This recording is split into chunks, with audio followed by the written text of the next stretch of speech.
ជំរាបសួរបងប្អូនទាំងអស់គ្នាជាទីមេត្រីហ្នឹងហើយខ្ញុំត្រឡប់មកវិញហើយខ្ញុំខានមែនតើខ្ញុំខានចេញវីដេអូហ្នឹងយូរហើយចង់ជិត2ឆ្នាំហើយតាំងពីចុងឆ្នាំ2024ហ្នឹងហើយទើបតែពេលនេះទេខ្ញុំឆ្លៀតពេលហើយព្យាយាមថតវីដេអូឡើងវិញកាត់វីដេអូចែកម្លែកពីព័ត៌មានផ្សេងៗពាក់ព័ន្ធជាមួយនឹងឱកាសការងារនិងការវិវត្តខ្លួនបន្ថែមទៀតក្នុងវិស័យហ្នឹងហើយបម្រើការងារធ្វើការគេព្រោះបើយើងមានលទ្ធភាពយើងអាចបើកអាជីវកម្មខ្លួនឯងទៅតែបើយើងអត់ទាន់មានលទ្ធភាពទេយើងធ្វើការគេសិនដើម្បីយកបទពិសោធន៍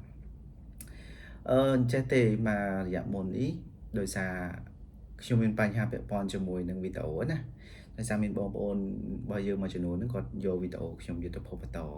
ហើយចឹងទៅធ្វើឲ្យមានបញ្ហា video content ហើយខ្ញុំក៏សម្រេចចិត្តលុបវីដេអូជាង100វីដេអូហ្នឹងមួយរយៈសិនហើយ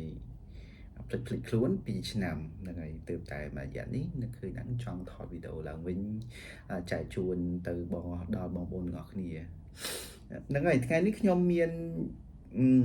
ចំណុចមួយបាទដែលចង់មកចែករំលែកដល់បងប្អូនទាំងអស់គ្នាគឺពាក់ព័ន្ធជាមួយចំណុចគូប្រុងប្រយ័ត្ននៅពេលដែលសម្ភាសការងារណាហ្នឹងហើយខ្ញុំមុនហ្នឹងខ្ញុំបាន note តិចដែរដោយសារវាវែងច្រើនពេកទៅខ្ញុំបើសិនជាឲ្យ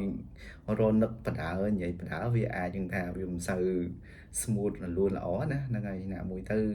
មួយរយៈនេះខ្ញុំរវល់ច្រើនដោយសារខ្ញុំទៅបំពេញការងារហើយយើងធ្វើការងារច្រើនទៅ support ក្រុមហ៊ុនច្រើនណាហ្នឹងហើយរហូតដល់4អញ្ចឹងទៅទើបខ្ញុំមិនសូវមានពេលក្នុងការ review ប្រហែលទេហើយពេលខ្លះយើងទៅកម្មមើលវាច្រើនដែរទើបអាចមក share អញ្ចឹងណាអញ្ចឹងហើយថ្ងៃនេះសូមអធិស្ឋានផងខ្ញុំព្រោះមុនហ្នឹងខ្ញុំបានធ្វើការ note អញ្ចឹងទៅអាចថាជាជួយជំនួយដល់ការចងចាំរបស់ខ្ញុំខ្លះដែរបាទអញ្ចឹងចំណុចដែលគួរប្រុងប្រយ័ត្ននៅពេលទៅសម្ភាសការងារណាបាទគឺមានខ្ញុំថ្ងៃនេះខ្ញុំលើកឡើងចំនួន7ចំណុចបាទចំណុចទី1គឺកុំឆ្លើយសំណួរដែលមិនចំនឹងសំណួរបាទយើងត្រូវស្ដាប់សំណួរឲ្យបានចប់សពគ្រប់សិនមុននឹងឆ្លើយសំណួរហើយបើសិនជាអ្នកទាំងអស់គ្នាអត់យល់ទេយើងអាចសុំឲ្យអ្នកសម្ភាសហ្នឹងគាត់ធ្វើការបញ្យល់យើងបន្ថែមមុនពេលដែលយើងនឹងចាប់ផ្ដើមឆ្លើយសំណួររបស់គេបាទហើយចំណុចទី2កុំនិយាយពីពិតពេលឆ្លើយសំណួរយើងត្រូវព្យាយាមឆ្លើយនៅចំណុចនៅពាក្យដែលស្មោះត្រង់ហើយកុំព្យាយាមបង្កើតបទពិសោធន៍ឬចំណេះជំនាញបន្ថែមនៅខណៈពេលដែលយើងអត់មានពីព្រោះអីគេអាចនឹងសួរដេញយើងបន្តទៅមុខទៀតអញ្ចឹងណាបាទចំណុចទី3កុំនិយាយពីចំណុចអវិជ្ជមានពីក្រុមហ៊ុនឬក៏ពីថ្នាក់ដឹកនាំចាស់របស់អ្នកបាទបើទោះបីជាអ្នកទាំងអស់គ្នាបើទោះបីអ្នកមានបែរថាបបពិសោធន៍មិនល្អប៉ុន្តែជាយោបល់របស់ខ្ញុំគួរតែនិយាយអំពីចំណុចវិជ្ជមាននិងនិយាយអំពីអ្វីដែលអ្នកបានរៀនសូត្រពីក្រុមហ៊ុនចាស់ប្រសើរជាងយើងនិយាយពីចំណុចមិនល្អអញ្ចឹងណាបាទចំណុចទី4កុំនិយាយវែងពេកគួរក៏បីណាយើងនិយាយតែពីចំណុចខ្លីៗចំនិងពេលខ្លះយើងអាចលើកយកឧទាហរណ៍ឬក៏យកអំពីបទពិសោធន៍របស់អ្នកដែលបានបំពេញការងារយកមកបង្ហាញបន្ថែមបាទចំណុចទី5បាទចំណុចទី5ហ្នឹងគឺបាទកុំបដោតទៅលើតែពីប្រាក់ខែឬក៏ benefit ខ្លាំងពេកបាទហ្នឹងហើយអ្នកគួរតែបង្ហាញពី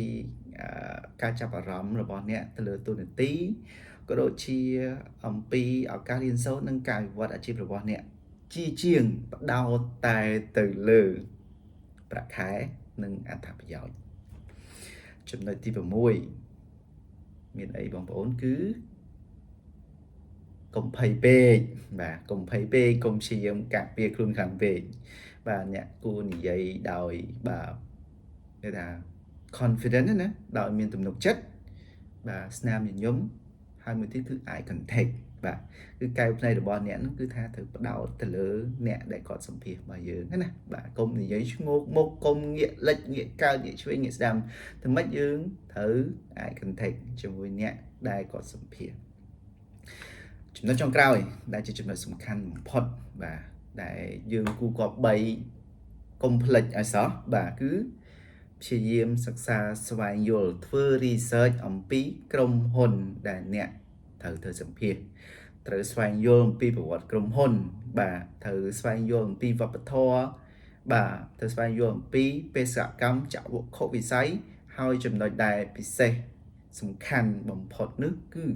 តួនាទីដែលអ្នកត្រូវទៅសម្ភាសដើម្បីជួយឲ្យអ្នក